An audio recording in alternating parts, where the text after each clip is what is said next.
The 1921 Georgia Bulldogs football team represented the Georgia Bulldogs of the University of Georgia during the 1921 college football season. This was the team's second season under the guidance of head coach Herman Stegeman. The Bulldogs had a 7-1 record and were also co-champion of the Southern Intercollegiate Athletic Association. Co-champions Georgia Tech and Vanderbilt were also undefeated. Vanderbilt tied Georgia with an onside kick in their game which decided conference title. The Bulldogs' only two losses came against two of the football powerhouses of the day, Eastern schools Harvard and Dartmouth. All season, not a single team scored through its line, which was the greatest in the South, and featured 4 All-Southern players. Guard Hugh Welchel was selected a third-team All-American by Walter Camp. On the line with Welchel were captain and end Owen Reynolds, tackles Artie Pugh and Joe Bennett, and center Bum Day. According to Patrick Garban, prior to the 1960s, Bennett is likely Georgia's most outstanding tackle.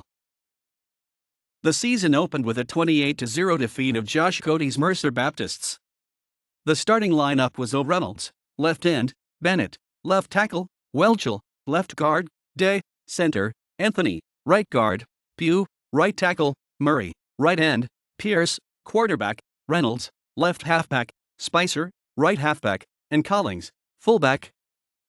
In the second week of play, Georgia beat Furman 27-7.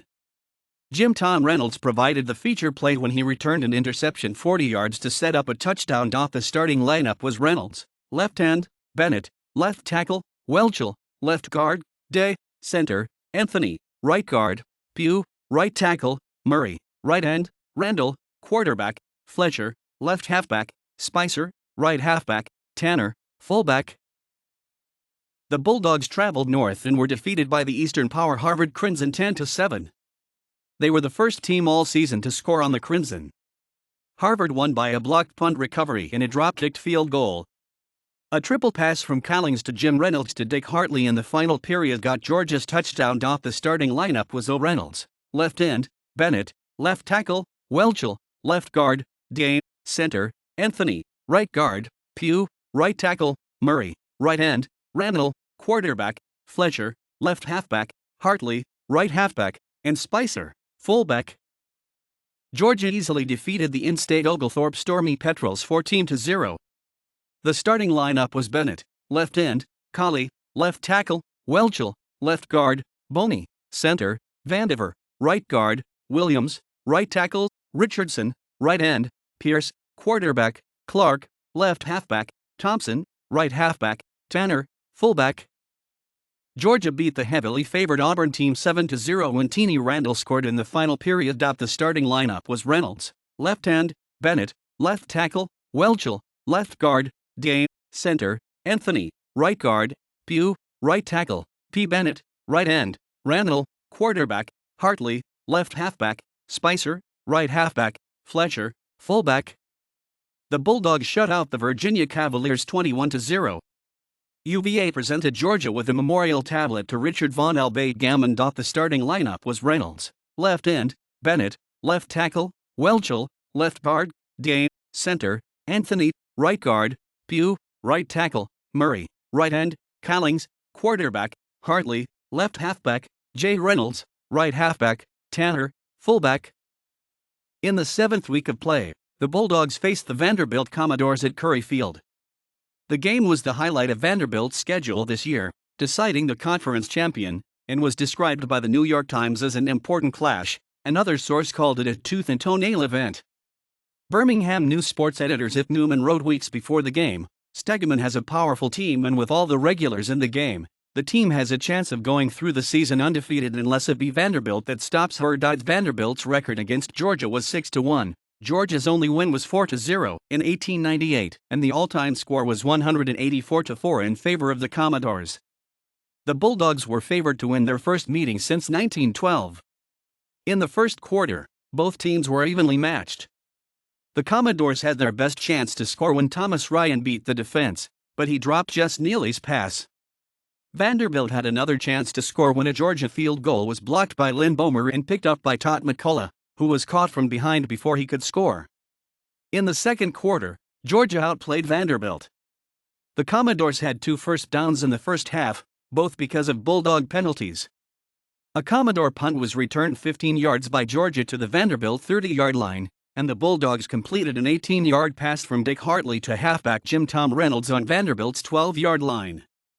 After 3 short gains, Hartley advanced 5 yards and Vanderbilt was penalized for being offside. Jim Reynolds, gaining a yard or so, went over for the touchdown with a counter on the following series. The close call was disputed. At the end of the half, Georgia had gained 113 yards to Vanderbilt's 9. The teams were as evenly matched in the third quarter as they had been in the first, with Vanderbilt gaining only 2 first downs. Soon after the start of the fourth quarter, Neely intercepted a pass, weaving for a 25-yard return to Georgia's 40-yard line. 2 long pass attempts failed, and Thomas Ryan lined up to punt. Rupert Smith sneaked in behind Ryan, rushing to recover the 25-yard onside kick from scrimmage. Smith jumped up to get the ball from a horde of Bulldogs after they let it bounce, and raced for a 15-yard touchdown. After he added an extra point, the game ended in a 7-7 tie. Lynn Boehmer's play as a linebacker was noted. According to Nashville, Tennessee and sports writer Blinky Horn, Georgia would have trampled Vanderbilt to atoms but for Lynn Boehmer, who was the stellar performer of the game. In the first half, he made 2/3 of the tackles. Boehmer stopped 5 Georgia touchdowns that day. Tom Ryan's punting was also key to keeping the game close, despite the Bulldogs' 18 first downs. The starting lineup was Reynolds, left end; Bennett, left tackle; Welchel, left guard; Day, center; Vandiver, right guard; Pugh, right tackle; Murray, right end; Jay Reynolds, quarterback; Randall, left halfback; Thompson, right halfback; and Collins, fullback. On a muddy Ponce de Leon Park, Georgia handily defeated the Alabama Crimson Tide 22-0.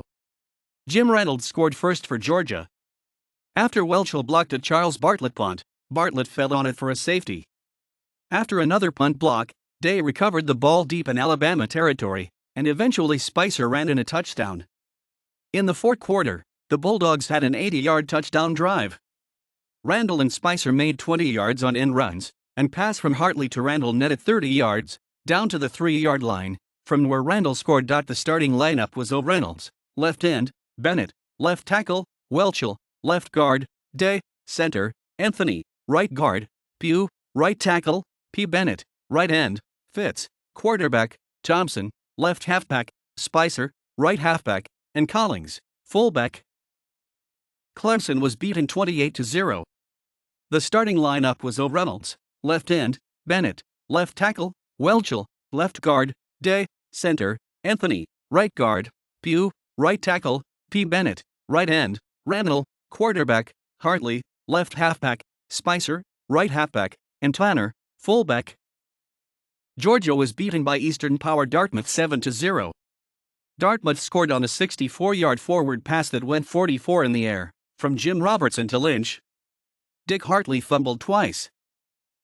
Welchel was elected captain for next year.